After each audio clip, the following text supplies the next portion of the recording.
Seja bem-vindo ao podcast do Inova Social. Eu sou Vitor Vasques e hoje eu vou conversar com Ana Carolina Calçado, diretora-presidente da Wilinka. Hoje no nosso bate-papo, como a ciência e o desenvolvimento de pesquisas podem se transformar em inovação e impactar positivamente nos desafios do Brasil e no mundo.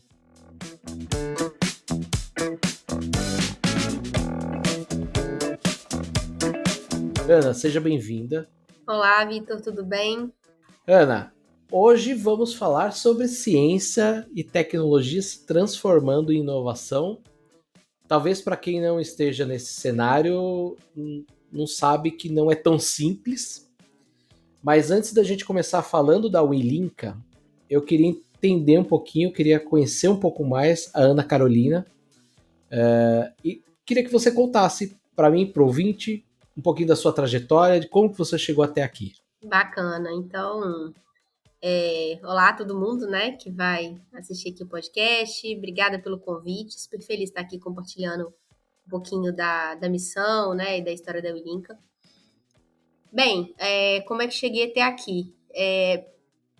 Na origem, assim, eu acho que eu sou, talvez, a persona do público da Wilinka, assim, de certa forma, sabe? Eu tenho uma formação em bioquímica, então, alguns anos atrás, para não dizer décadas, eu estava lá na Universidade Federal de Viçosa, fazendo a minha graduação em bioquímica, que não é farmácia, sempre falo isso, porque todo mundo imagina que é farmácia. Então, assim, era a segunda turma do país, eu acho, de um curso de bioquímica que não era farmácia. Então, é um curso que, basicamente, agora talvez até tenha evoluído um pouco mais, assim, né? Mas ele era para formação de cientista e professor, né? E pesquisador e professor. Então, e assim, mentira dizer que eu sabia o que eu queria fazer quando eu entrei na faculdade, né, gente? Acho que, sei lá, quem fala que sabe, sabia, mas mudou provavelmente depois. É difícil isso. Mas eu queria fazer bioquímica de verdade, assim, não foi falta de opção. Eu podia ter feito outras coisas. Mas eu era lá na faculdade uma estudante que tinha ali, né, todo o caminho já traçado para ser pesquisadora e professora, mas não é o que eu queria fazer. Eu amava a ciência, gostava muito de estudar, do conhecimento, né, de aprofundar, da ciência envolvida na bioquímica, etc. Mas cheguei a fazer iniciação científica, mas não era. Fiz até mestrado depois, porque eu realmente gosto do conhecimento do método científico, mas eu queria fazer alguma coisa. Eu lembro que inovação ainda, pensando aí em 2002, inovação não estava assim, a gente não tinha lei da inovação, não era uma coisa tão presente na universidade, né? Para não dizer que eu, pelo menos, fui ouvir no final do curso. Mas eu queria alguma coisa que fosse gerar resultado para as pessoas, assim. Eu não queria estar ali vendo tubos e de ensaio, sabe? E eu lembro que eu fiquei dando volta, foi um período de muita angústia, dando volta ao redor disso. Fundei a empresa Júnior por uma inquietação, né? E por encontrar talvez essa proximidade com o mercado ali no empreendedorismo. Fiz muito estágio em empresa na época, que não era exatamente o que se propunha o meu curso, mas lugares em que se encaixavam coisas próximas eu fazia estágio. Enfim, até no último semestre de curso, eu já estava estudando para o mestrado, apareceu um estágio em inovação na universidade.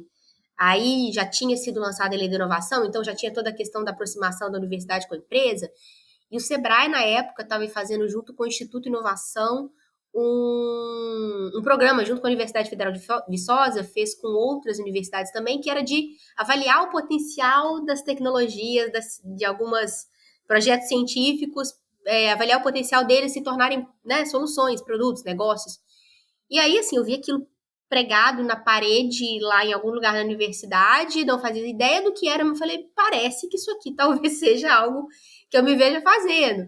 E aí fiz esse estágio, tô aqui, assim, e aí, no meio desse caminho, trabalhei com consultoria, né, depois que eu fiz avaliação de 2 tecnologias lá na Federal de Viçosa, que uma delas, inclusive, virou uma empresa, né, na época a gente não chamava assim, mas uma startup, de biocontrole na agricultura, e foi vendida para uma multinacional, é uma história de super sucesso.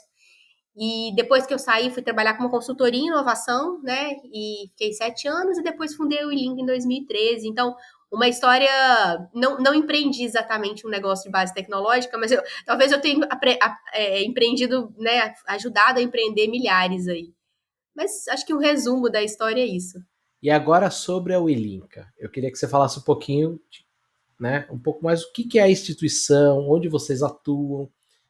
Eu acho legal você contar também, você já falou um pouquinho do seu passado em Viçosa, mas é legal contar que a Winlinka ela não está nesse eixo Rio-São Paulo, né? Acho que para quem está ouvindo a gente já percebeu esse sotaque gostoso de Minas, né? Pelo sotaque.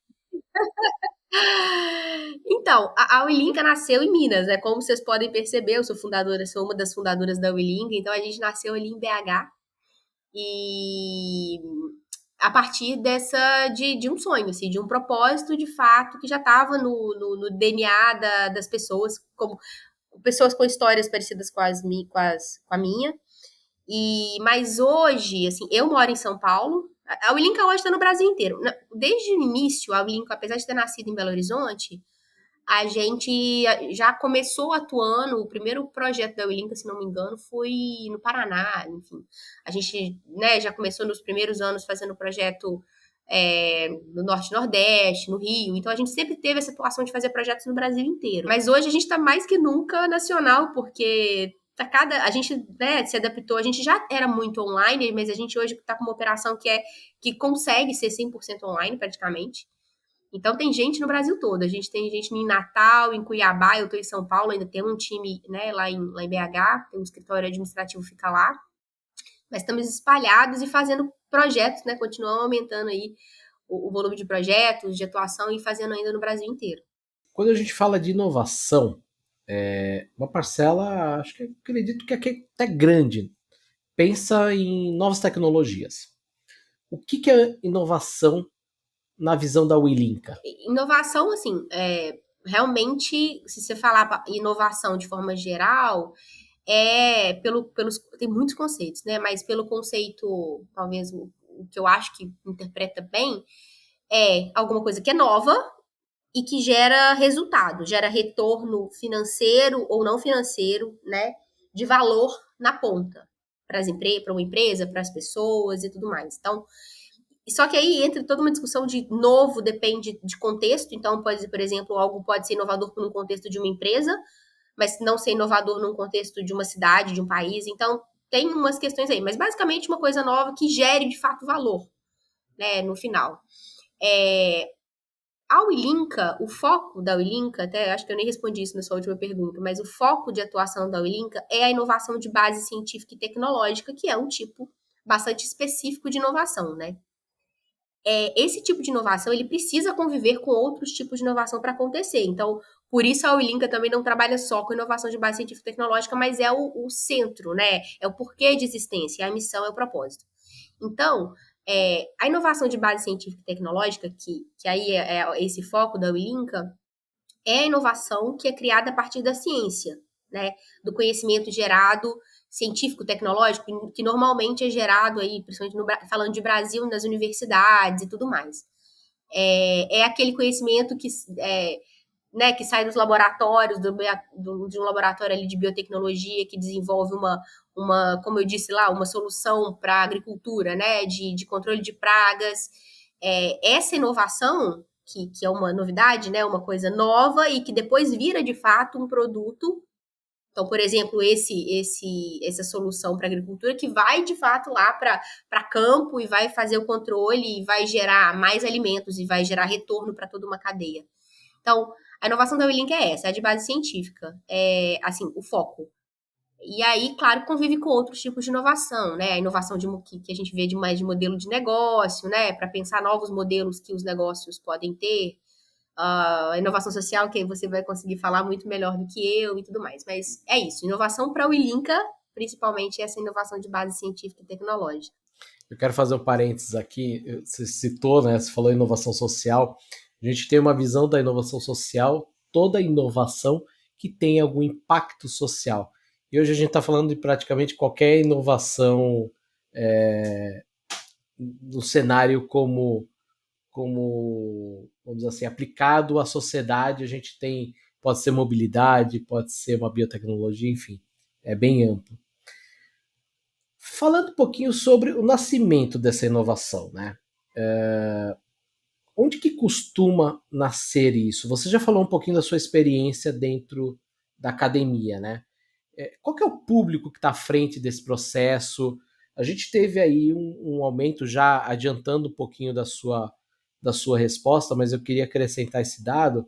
A gente teve um aumento significativo nos últimos anos de produção científica, apesar do grande impacto que a gente teve de bolsas, diminuição de bolsas, diminuição de valores diretamente nesses pesquisadores. Mas só em 2017, que eu acredito que seja aí um dos últimos números que a gente tem, nós estamos falando de 70 mil artigos.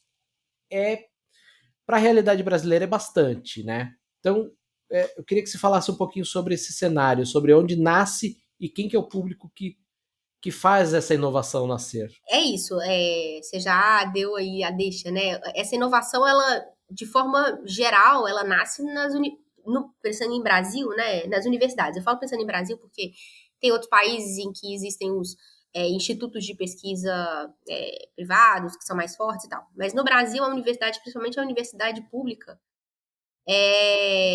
são as instituições onde nascem esse tipo de inovação, lá nos laboratórios, né, dos pesquisadores, e no conhecimento, né, a novidade do conhecimento que é desenvolvido dentro da universidade. E a gente, de fato, a gente produz muito desse conhecimento, né? Você trouxe aí esse dado dos artigos. Se eu não me engano, o Brasil é o 13º país que mais publica no mundo. A gente tem uma taxa de publicação que é altíssima, assim, volume. O nosso volume em relação aos outros países, ele tem só aumentado. Tá? E a gente pode falar até mais do que de volume, assim, a gente tem uma relevância de conhecimento produzido que também é muito grande, né? O Brasil é considerado referência em algumas áreas. Então, um exemplo é a área de saúde. Assim, a gente tem instituições no Brasil de pesquisa que são consideradas referência no mundo inteiro em saúde, né? A Fiocruz, a USP, e tem outras áreas que são consideradas de altíssima especialização. Então, além de ter muito volume de artigos, a gente tem essa relevância de produção de conhecimento e também volume de formação de profissionais, né? Um volume de formação de mestres e doutores também que é muito grande. De cenários que vêm de antes desse período, né? Realmente aí, se eu não me engano, 2015, mais ou menos para cá, a gente teve diminuição. Não existem dados disponíveis do Ministério da Agricultura a partir de 2018 ainda. O último relatório que saiu no final do ano passado só traz dados até mais ou menos 2018. Então, pode ser que a gente, infelizmente, esteja num cenário de diminuição nos últimos anos, mas a gente teve um período muito bom, que gerou uma massa crítica muito boa e que ainda tem muito para produzir, sabe?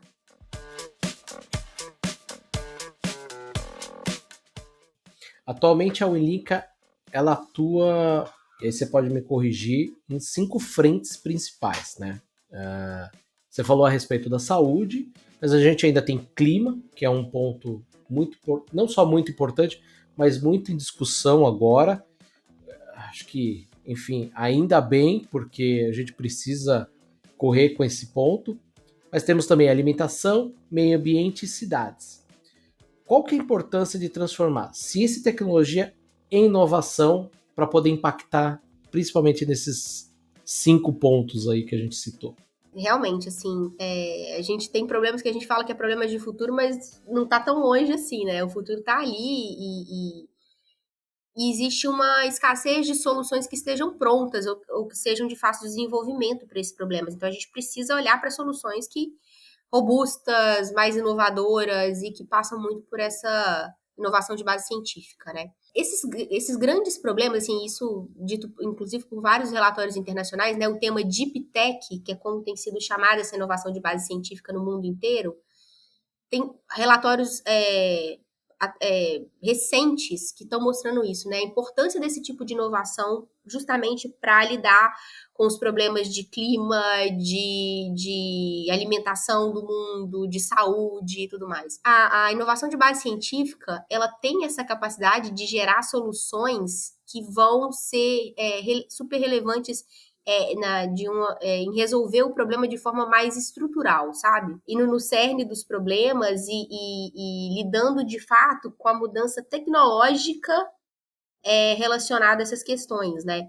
O tipo de inovação e desenvolvimento mais rápido que a gente vê, de modelo, eles mexem em outros fatores, mas a inovação de base científica é o que de fato pode trabalhar com essa parte do que está de fato no cerne da solução, né, do produto, né, que vai ser usado para resolver esses problemas. Isso está, como eu estou dizendo, não sou eu que estou dizendo só, está nos últimos relatórios do mundo inteiro. E, assim, os países que estão à frente no mundo estão investindo já há algum tempo nesse tipo de solução olhando para essas questões, para esses grandes desafios mundiais.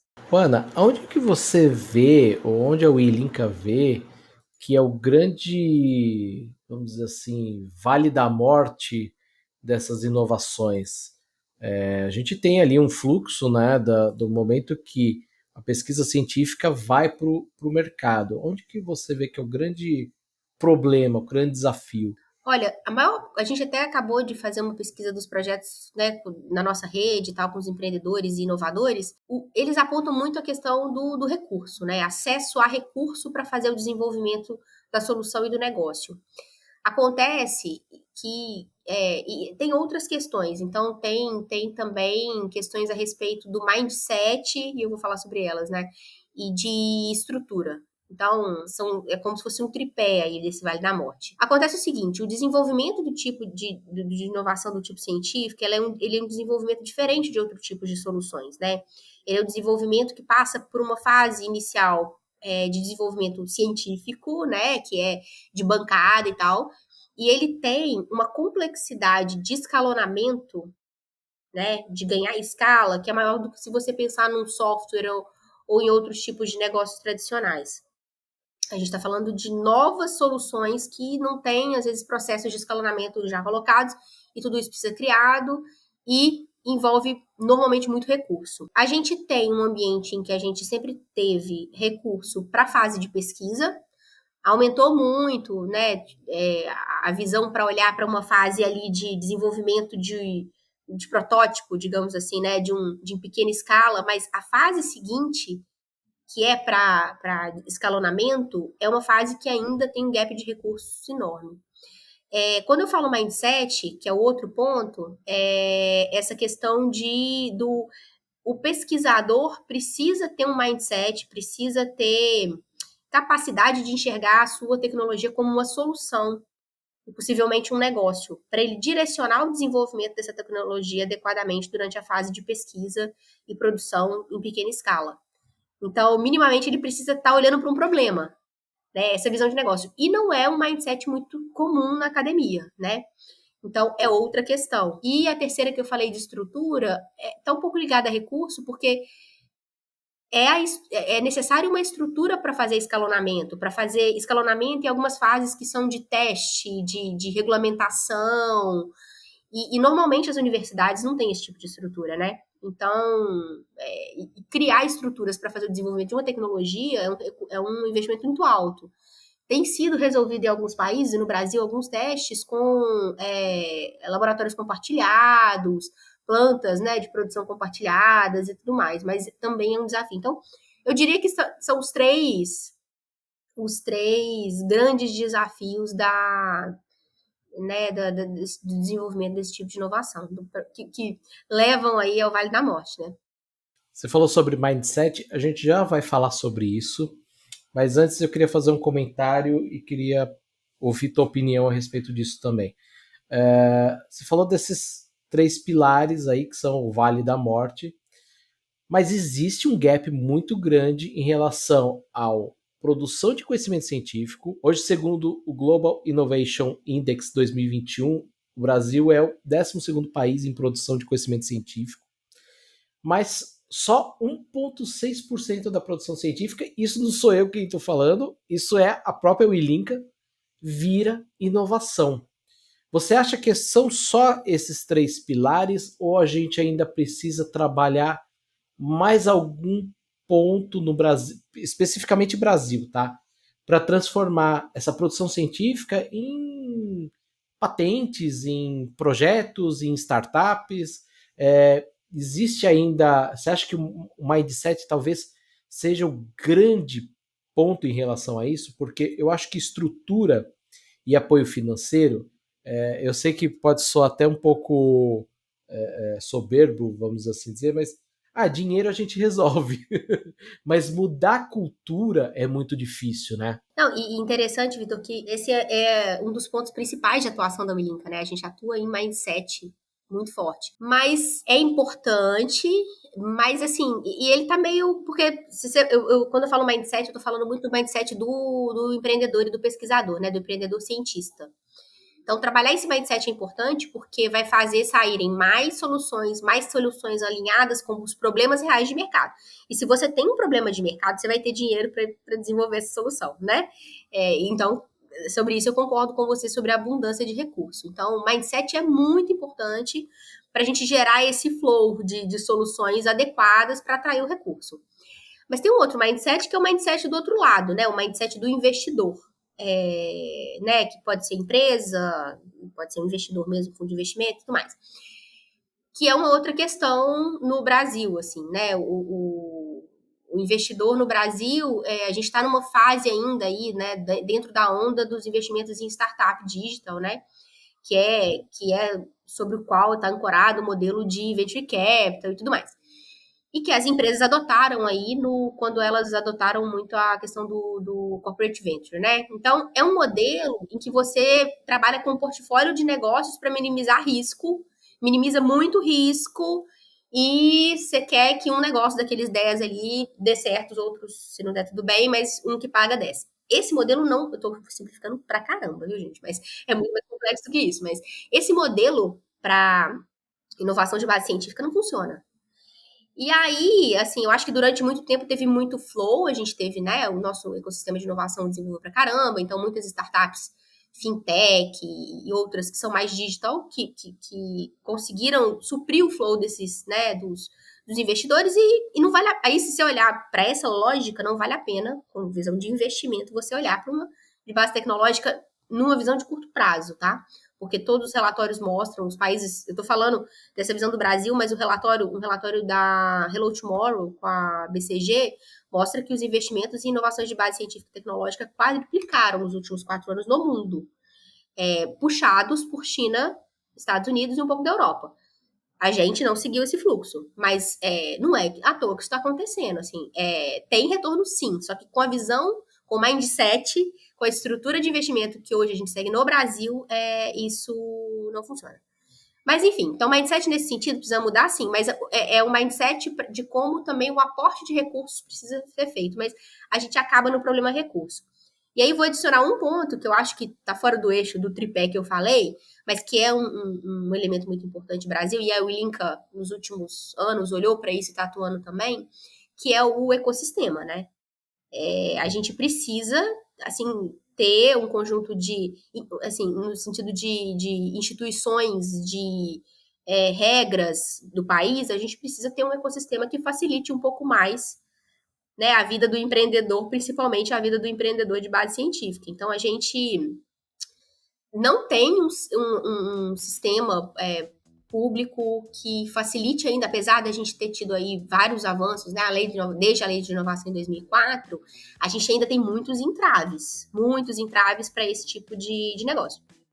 Então, eu adicionaria esse contexto aí do ecossistema e dos entraves jurídicos, públicos, etc., para o desenvolvimento como um ponto que também é relevante, tá? Nesse vale aí da morte. Eu queria só acrescentar um detalhezinho à sua fala. Eu sinto também que existe um grande entrave no registro das patentes aqui no Brasil.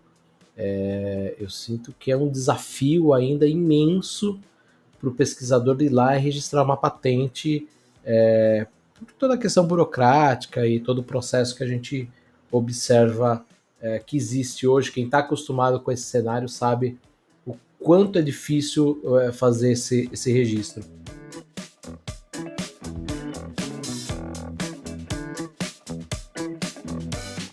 Vamos tentar mudar um pouquinho então essa mentalidade. Eu quero que você fale um pouquinho de alguns exemplos de inovação local aqui, Brasil, tá? Onde a Winlinka atuou. Então, eu sei que vocês têm bastante cases para falar, mas eu queria que você escolhesse aí uns 3 para contar um pouquinho. Nossa, pensar exemplos de cases vou falar um case, não é um case que a Link atuou, mas depois posso citar alguns projetos e mostrar né, o que tipo de inovação pode surgir. Mas eu acho que um grande case que mostra a nossa capacidade, quase que eu sinto vontade de fazer uma engenharia reversa e descobrir o processo perfeito, é o da vacina, né? Que a gente desenvolveu com Oxford. Foi Fiocruz e Oxford. Então, por quê? Assim, né? Isso mostra, a gente tem uma competência diferenciada, né? Oxford desenvolveu essa vacina com a Fiocruz. A Fiocruz é relevante, muito relevante no mundo na área de saúde. A gente fez isso em tempo recorde, quando precisou. Quer dizer, tecnicamente é possível, entendeu? Dá para diminuir o tempo. Então, eu brinco que eu estou precisando fazer uma engenharia reversa para a gente descobrir o que aconteceu que funcionou, assim, o que a gente pode aproveitar de um cenário de crise, né, para conseguir implementar essas inovações mais rápido.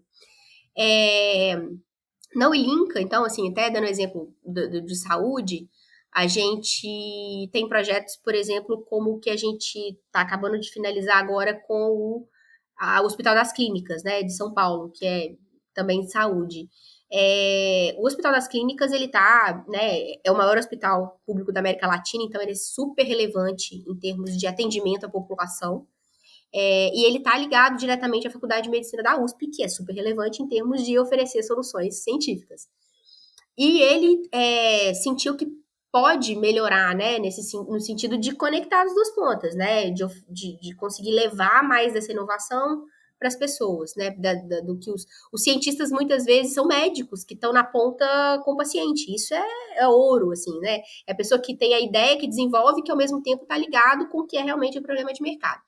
Então, a gente fez um projeto com eles de criar, né, para que eles tenham lá, o projeto acabou o projeto com a gente, mas eles vão continuar tendo dentro do Inova HC, que é um projeto que chama Incube, que eles tenham processos para conseguir capacitar esses pesquisadores que são, né, de saúde, são médicos muitas vezes, para que eles consigam, com uma visão de mercado, com um mindset mais adequado, desenvolver suas pesquisas, né, mais direcionada para os problemas, e que eles consigam fazer um desenvolvimento desse negócio ou dessa solução e conectar com o mercado. Então, a gente acabou de fazer esse projeto lá, a gente também fez um projeto com o Instituto de Clima e Sociedade, enfim, o apoio do Instituto de Clima e Sociedade, a gente citou aí clima como uma das áreas também super importantes, que foi mapear no Brasil o que a gente tem em termos de soluções de base científica, em termos de energia alternativa, né? Então, a gente tem, inclusive, um relatório sobre isso lá na página da Willink, a gente mapeou no Brasil inteiro e a gente percebeu que tem muita tecnologia sendo desenvolvida no Brasil inteiro mesmo, assim. Inclusive, Norte e Nordeste. E a gente conseguiu também, nesse mapeamento, não só identificar as tecnologias, como identificar o que precisa ser feito para que elas, de fato, cheguem, né? Virem as soluções, cheguem na ponta. Então, alguns exemplos do que pode ser gerado aí em termos de solução, né? Você falou sobre vacina, eu não queria te interromper, mas acho que vale lembrar que a gente teve as pesquisadoras Jaqueline Góes e Esther Cerdeira, que elas sequenciaram o genoma do coronavírus em tempo recorde, né? Então eu acho que a gente acaba, às vezes, esquecendo um pouquinho desse ponto importante aí de valorizar também a nossa ciência e tecnologia, né? Ana, eu queria que você falasse um pouquinho sobre o público que é impactado pelas ações da Willinka, tá? E como que vocês geram esse impacto. Pegando um pouco do que você falou sobre projetos, como que vocês geram esse impacto no final? Bem, a gente tem os parceiros, que são aqueles que acreditam nessa missão da ciência e tecnologia, querem, né, se envolver diretamente na missão da ciência e tecnologia virar mais valor para as pessoas, e o público-alvo de atuação da Willinka são, né, os pesquisadores, os cientistas, que podem ser estudantes ou podem ser de graduação, mestrado, doutorado, ou podem ser os pesquisadores, os empreendedores, né, que às vezes já saíram da universidade, mas já criaram um negócio, querem criar um negócio de base científica e tecnológica, os agentes de inovação do ecossistema, então, os gestores, gestores de incubadoras, gestores de NITs, de outros tipos de ambiente de inovação, e também gestores públicos, que estejam envolvidos aí em processos que se relacionam com a inovação, que foi a atuação que eu comentei que a gente inseriu nas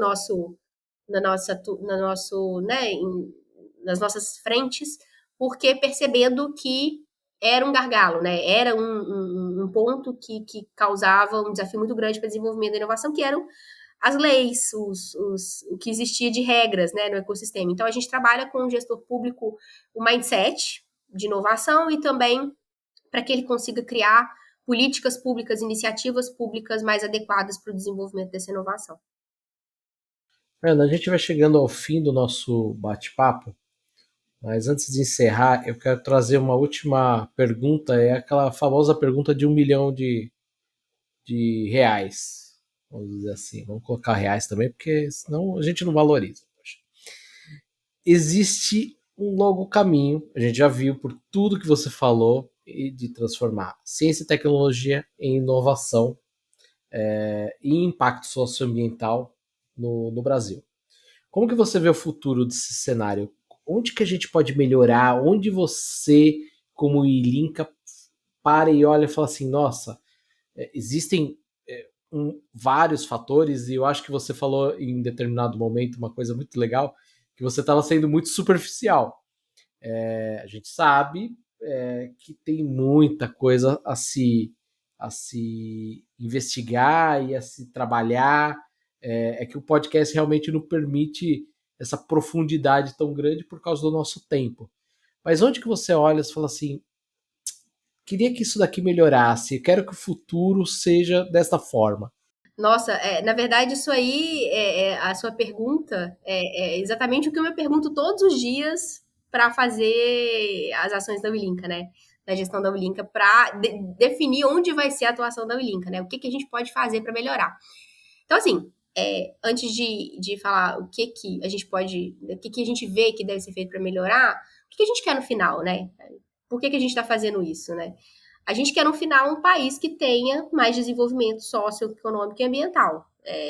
A gente está falando, como você disse, de um mundo que tem um monte de desafio acontecendo, de um país que, junto a esses desafios mundiais, ainda tem seus próprios desafios por suas características. Então, sei lá, tem um dado que é sempre falado, né? A produtividade do Brasil, né, não cresce desde a década de 70. E a gente sabe que produtividade tem muito a ver com tecnologia, né? Que você conseguir produzir a mesma coisa com menos trabalho. Isso depende da tecnologia. Então, quase que diretamente a gente pode fazer uma relação de que a gente não está conseguindo agregar tecnologia o suficiente à economia brasileira desde a década de 70. Então, a gente realmente acredita que mais inovação de base científica e tecnológica seria um diferencial para conseguir mais produtividade, mais competitividade das empresas, aí mais emprego, mais soluções para as pessoas e tudo mais.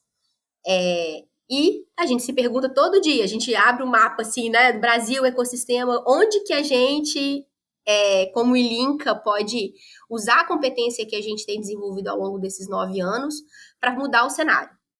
E a gente tem feito isso muito, como eu disse, né, em Mindset. A gente só em 2021 a gente capacitou mais de 2.000 pessoas em inovação, entre o público que eu te falei.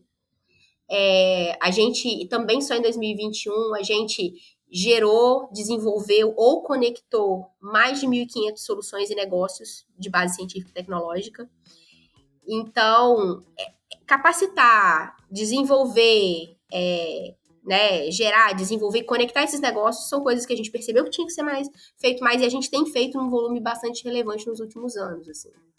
A gente tem olhado também, e como eu disse, também olhar para o sistema, né, para o público, e entender que a gente precisa inovar também o mindset né, do sistema público brasileiro, e a gente também tem feito isso junto, né, lá no nosso, a gente chama de mobiliza essa metodologia para trabalhar o mindset, o desenvolvimento de políticas públicas de inovação mais efetivas.